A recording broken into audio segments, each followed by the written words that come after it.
দাদু তোরা যারা মনে করো এই সারাটা বছর, পুরো একটা বছর গেছে যারা আমার পিছে কাম করছো এবং অনেক উৎসাহ দিছো আমার কাজ করতে, তোরা এই জীবনেও সামনে আমার কাজ করতে আবি না, এটা আমি জানি।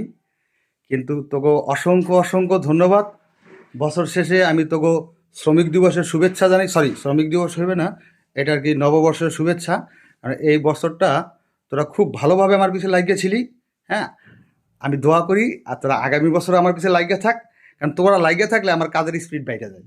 তুই কিছু বছর যাদব, ইনশাল্লাহ তোরা যদি সামনে আসো কোনো দিন, যে যে সামনে আবার এর লেগে আলাদা একটা স্পেশাল গিফট দিব আমার শোরুম থেকে। এটা পার্সোনালি বলছি, সত্যি সত্যি দিব ভাই। কিন্তু আমি জানি তোরা আবি না, এটা একটা দুঃখের বিষয়। যাই হোক, তোকে অসংখ্য অসংখ্য ধন্যবাদ। আবারও তোকে এই শ্রমিক দিবসের শুভেচ্ছা জানাই। সরি, শ্রমিক দিবস হবে না, আমি বারবার ভুল করে ফেলাই। এটা হলো ওই শুভ নববর্ষের শুভেচ্ছা।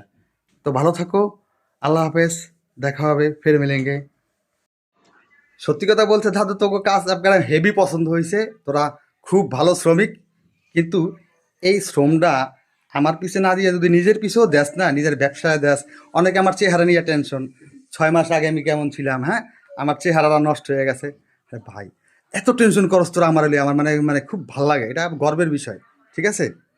তো এতে আমি কষ্ট পাই নাই মনে, খুব ভাল লাগে যে আসলে আমার নিয়ে টেনশন করার অনেক লোক আছে আমার ফ্যামিলি ছাড়াও, যে আমার বাইরে এত পরিমাণ লোক আছে যারা আমার নিয়ে টেনশন করে।